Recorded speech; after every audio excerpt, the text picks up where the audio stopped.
సీతయ్య పెళ్ళి. సీతాపురంలో సీతయ్య అనే అమాయకుడు ఉండేవాడు. వారసత్వంగా సంక్రమించిన ఆస్తి ఉన్నప్పటికీ అతడు కష్టపడి జీవించేవాడు. అతడికి పిల్లనివ్వాలని ఊళ్ళో చాలామంది అనుకుంటున్న సమయంలో పొరుగురు నుంచి రుద్రయ్య అనే మోసగాడు వచ్చాడు. అతడి వెంట ఒక అనాకారి పిల్ల ఉన్నది. ఊళ్ళో అందరితోనూ అతడు, ఈ పిల్ల నా కూతురు. ఆ మధ్య 2 నెలల క్రితం సీతయ్య మా ఊరు వచ్చినప్పుడు దీన్ని పెళ్లి చేసుకున్నాడు. వచ్చి కాపురానికి తీసుకువెళ్తానని ఇన్నాళ్ళు ఎదురుచూసి ఇంకా విసుగుపోయి నేనే ఈమెను తీసుకువచ్చాను. సీతయ్య నా కూతురుకు అన్యాయం చేస్తాడేమోనని అనుమానంగా ఉన్నది. మీరందరూ నాకు సాయపడాలి అని చెప్పాడు. ఈ విడ్డూరం ఏమిటో చూడాలని ఊళ్ళో చాలామంది రుద్రయ్యతో పాటు సీతయ్య ఇంటికి వెళ్ళారు. సీతయ్య తనకు ఆ పిల్ల ఎవరో తెలియదన్నాడు. తెలియదని బెంకాలు పలికితే సరిపోదు, నేను మా ఊరు నుంచి సాక్ష్యాలు తీసుకురాగలను అన్నాడు రుద్రయ్య. సీతయ్య గ్రామాధికారి దగ్గరకు వెళ్ళి తనను రుద్రయ్య బారి నుంచి రక్షించమన్నాడు. అతడు అమాయకుడని తెలిసిన గ్రామాధికారి అతన్ని ఎలా కాపాడాలా అని ఆలోచిస్తూ ఉండగా మర్నాడు గ్రామానికి మరొక వ్యక్తి వచ్చాడు. అతడు తన పేరు లక్ష్మయ్య అని చెప్పాడు. అతడి వెంట ఎంతో అందమైన యువతి ఉన్నది. అతడు కూడా గ్రామస్తులతో సీతయ్య 4 నెలల కిందట తన గ్రామానికి వచ్చినప్పుడు తన కూతుర్ని పెళ్లి చేసుకున్నాడని చెప్పాడు.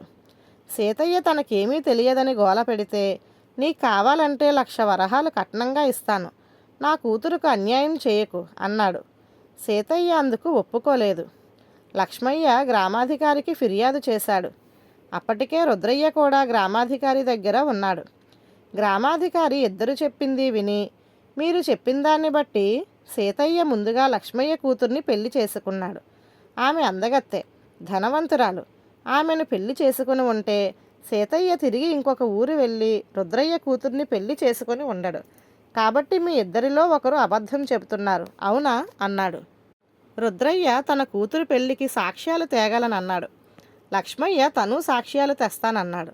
ఇద్దరూ వాదులాటకు దిగారు. ఆ సమయంలో అక్కడికి ఒక కసాయివాడు వచ్చాడు. అతడు రుద్రయ్య కూతురికేసి చూస్తూ, నువ్వెక్కడున్నావా? కసాయివాణ్ణి పెళ్లి చేసుకుంటే చచ్చిన జంతువుల చర్మాలు వలవాలని తెలియదా? ఆ సంగతి నువ్వు పెళ్లికి ముందే ఆలోచించుకొని ఉండాల్సింది. పెళ్లి చేసుకున్నాక ఇంట్లో నుంచి పారిపోతే నేను ఊరుకుంటానా? నాతో పద అన్నాడు.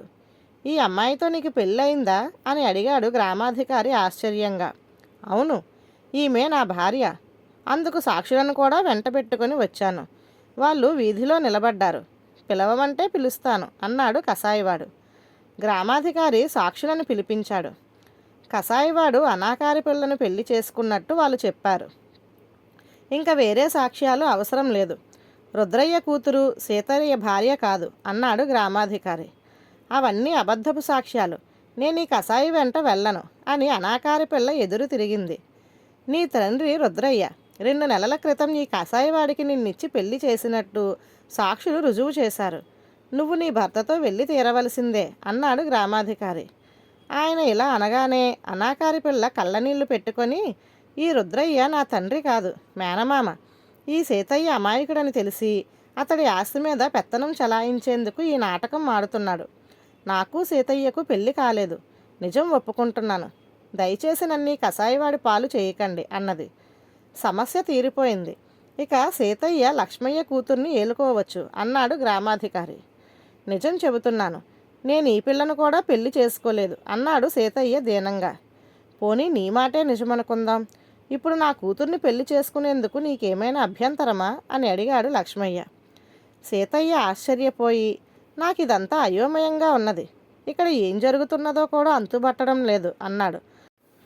అప్పుడు లక్ష్మయ్య అందరికీ అసలు విషయం వివరించి చెబుతూ, నేను నా కూతురుకి మంచి వరుడి కోసం వెతుకుతున్నాను. నా కూతురు అమాయకురాలు. పెళ్ళయ్యాక భర్త దాన్ని మోసం చేస్తాడని నా భయం.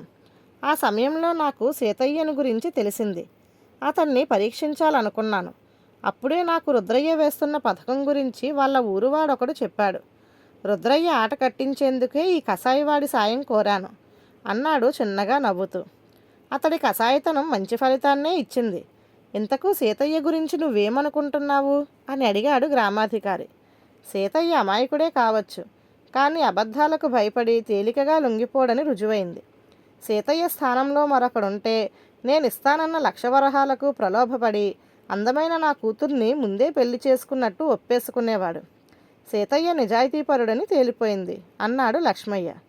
అందువల్ల నీకు కలగబోయే మేలేమిటి అని ప్రశ్నించాడు గ్రామాధికారి.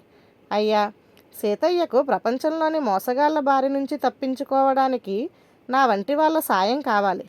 నా కూతుర్ని పెళ్లి చేసుకుంటే నేను అతడికి అండగా ఉంటాను.